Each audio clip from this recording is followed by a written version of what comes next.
अत्यंत आत्मीय मित्रों व विद्यार्थियों, मैं संतोष सिंह आज के इस लेक्चर में आप सभी का हार्दिक स्वागत और अभिनंदन करता हूँ।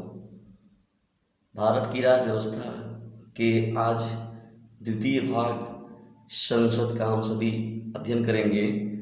जो पहली लेक्चर बनाया गया था भारत की राज्य व्यवस्था का, उसमें भारत के संविधान का जिक्र किया गया था, जिसमें अब संसद पार्लियामेंट संसद के बारे में कुछ अध्ययन किया जाएगा। देखिए, संसद की जब बात होती है तो संसद जो एक ऐसे मकान या एक ऐसी बताया गया भवन है बनाया गया जिसमें कि बैठकर पूरी व्यवस्थाओं को संचालित करने की एक प्रक्रिया बनाई गई है, जिसके कुछ मुख्य सदस्य हैं। अनिवार्य रूप से जो सदस्य हैं वो सभी मिलकर इसको संचालित करते हैं। तो भारत की राज्य व्यवस्था का जो दूसरा महत्वपूर्ण टॉपिक है वो हमारा संसद है, पार्लियामेंट। जो इसका गठन किया गया वो हमारा अनुच्छेद जो 79 है वो इसके गठन को बताता है। जो ये बात होती है संसद के कितने सदस्य, संसद के कितने भाग हैं, तो संसद के जब हम बात करते हैं तो जो संसद के अंग हैं तो संसद के मुख्य रूप से 3 अंग होते हैं। देखिए, उसमें हमारा जो होता है लोकसभा की बात होती है और राज्यसभा की बात होती है, और जो थर्ड है वो राष्ट्रपति की बात होती है।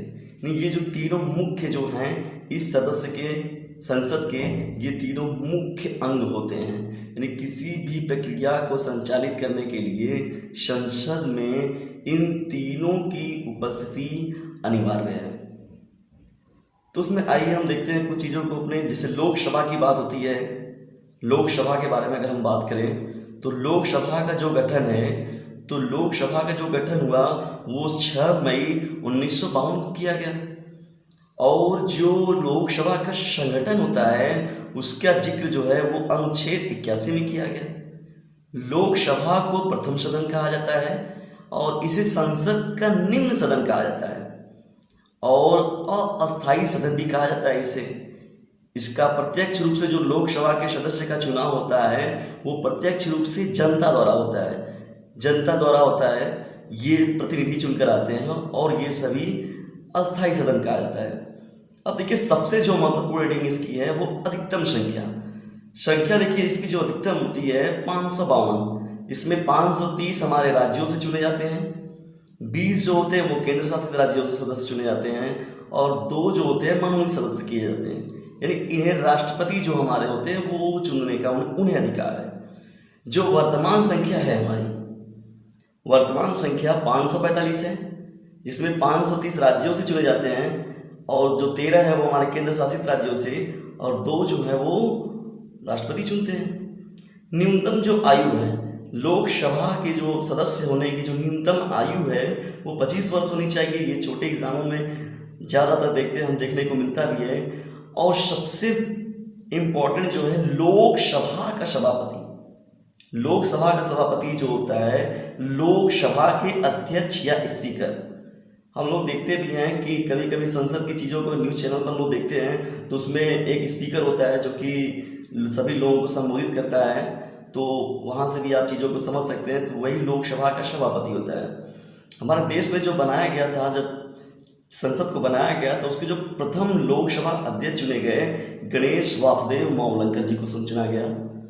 अब जो वर्तमान हमारे लोकसभा अध्यक्ष हैं वो ओम बिरला जी हैं और ओम बिरला जी का जो पद है ये लोकसभा अध्यक्ष का वो 17वें नंबर पर है। 17वें जो हमारे लोकसभा अध्यक्ष हैं वो ओम बिरला जी हैं। अब देखिए, सबसे महत्वपूर्ण जो बात होती है लोकसभा का जो कार्यकाल होता है, ये लोकसभा के जो सदस्य होते हैं उनका जो कार्यकाल होता है वो 5 वर्ष, प्रत्येक 5 वर्ष पर ये चुनाव किया जाता है। सर्वाधिक सीट की अगर बात करें तो यूपी, जिसमें 80 लोकसभा सीट है। लोकसभा को प्रधानमंत्री के परामर्श पर राष्ट्रपति भंग कर सकते हैं। बताया भी जाता है कि जो लोकसभा का नेता होता है या संसद का जो मुख्य नेता होता है उसे हम उस लोकसभा का प्रधानमंत्री जो होता है वो लोकसभा का मुख्य नेता होता है। और जो अब तक हमारी जो लोकसभा भंग हो चुकी है वो 8 बार भंग हो चुकी है। आइए सेकेंड टॉपिक पर बात करते हैं। 8 बार भंग हो चुकी है। अब देखिए सबसे जो इम्पोर्टेंट हेडिंग इसमें आता है वो हमारा है ये लोकसभा का कोरम। कभी कभी डायरेक्ट बड़े एग्जामों में भी पूछ देता है कि लोकसभा का कोरम क्या होता है। कोरम जो लोकसभा के सदस्य होते हैं, टोटल जो सीट होती है उसके 1/10 भाग जो होता है, सदस्यों की संख्या का 1/10 जो भाग होता है उसे हम लोकसभा का कोरम कहते हैं। जैसे 1/10 भाग, तो जैसे हमारे सपोज कीजिए कि 552 है, तो हम अगर सपोज किए यहाँ पर कि 1/10 जो भाग हो गए इसके, तो 55 जो सदस्य हैं लोकसभा का कोरम जो हो जाएगा वो 55 हो जाएगा। या विपक्ष का जो दल होता है, विपक्ष में उसके 1/10 भाग के सदस्यों का होना अनिवार्य है ताकि वो विपक्ष की सरकार को चला सके। दूसरी जो सबसे महत्वपूर्ण हमारी हेडिंग है वो राज्यसभा है। तो राज्यसभा का जो गठन किया गया वो 3 अगस्त 1952 को किया गया। और जो राज्यसभा का संगठन है उसकी व्याख्या अनुच्छेद 80 में की गई है। संसद का जो द्वितीय सदन भी इसे कहा जाता है और संसद का उच्च सदन कहा जाता है। और ये स्थायी सदन होता है, भंग नहीं किया जा सकता इसे। जो राज्यसभा की अधिकतम संख्या होती है वो 250 होती है। वर्तमान जो लिया गया है वो 245 है, जिसमें कि 233 हमारे केंद्र शासित राज्य व राज्यों से चुनकर आते हैं, जबकि 12 जो होते हैं वो राष्ट्रपति द्वारा मनोनीत किए जाते हैं। राष्ट्रपति उन व्यक्तियों को चुनता है जो संस्कृति के क्षेत्र में, कला के क्षेत्र में, विज्ञान के क्षेत्र में, खेल के क्षेत्र में, ऐसे तमाम जो क्षेत्र हैं उन सभी क्षेत्रों में वो अपनी प्रतिभा के धनी व्यक्तियों को वह इसमें मनोनीत कर सकता है। जो न्यूनतम आयु है राज्यसभा में बैठने की, तो सदस्य संख्या की न्यूनतम आयु होती है 30 वर्ष। राज्यसभा का जो प्रदेश सभापति होता है वो उपराष्ट्रपति होता है, और जो प्रथम उपराष्ट्रपति हैं वो डॉक्टर सर्वपल्ली राधाकृष्णन जी थे। 5 सितंबर को हम शिक्षक दिवस के रूप में भी इन्हें याद करते हैं। जो वर्तमान हमारे उपराष्ट्रपति जी हैं जिनका नाम है वेंकैया नायडू जी, ये 13वें नंबर के हमारे उपराष्ट्रपति हैं। और जो कार्यकाल होता है राज्यसभा के सदस्यों का वो 6 वर्ष होता है। राज्यसभा की जो यूपी की सीट है उसमें 31 सदस्य हैं। उत्तर प्रदेश से 31 सदस्य राज्यसभा के लिए मनोनीत किए जाते हैं। और जो 1/3 सदस्य जो होते हैं हर 2 वर्ष बाद सेवानिवृत्त हो जाते हैं। यानी प्रत्येक 2 वर्ष पर 1/3 सदस्य जो होते हैं उन्हें अवकाश मिल जाता है। अब देखिए जो सबसे इंपॉर्टेंट बात करते हैं इसमें अगर हम लोग, तो 1 वर्ष में कम से कम 2 बार राज्यसभा का अधिवेशन होता है 6-6 माह पर। और अगर संसद है, संसद देखिए पूरा कार्यभार जो संसद है, बताया गया कि संसद महत्वपूर्ण अंग है और संसद के महत्वपूर्ण अंग को लोकसभा को हम मानते हैं। और अगर सामान्यतः कहा जाए तो ये कह भी सकते हैं हम कि वास्तव में व्यवहारता अगर देखा जाए तो जो लोकसभा है वही संसद है, क्योंकि सबसे बड़ा महत्वपूर्ण योगदान जो होता है वो लोकसभा का ही होता है।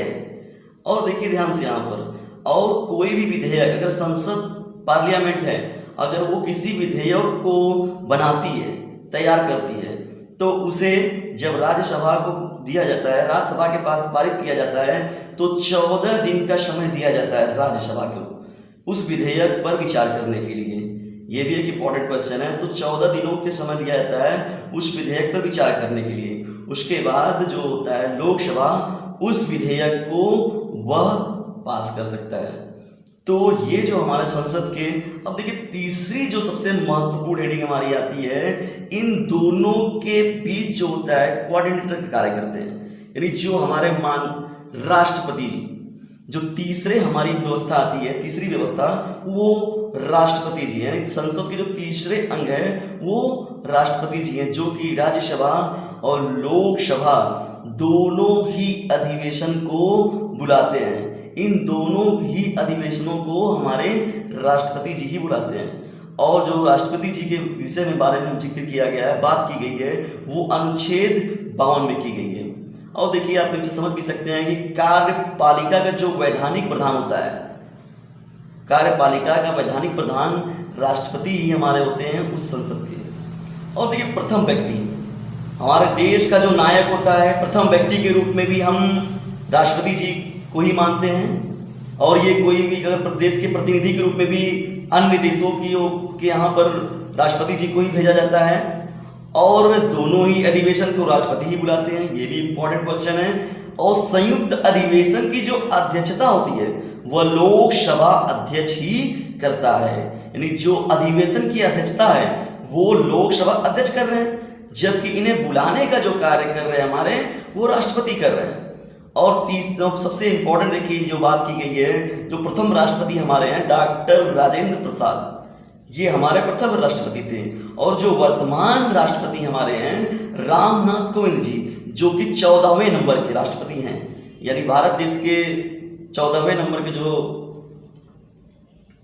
राष्ट्रपति हैं हमारे, वो वर्तमान राष्ट्रपति रामनाथ कोविंद जी, जो कि 14वें नंबर पर इनका नंबर आता है।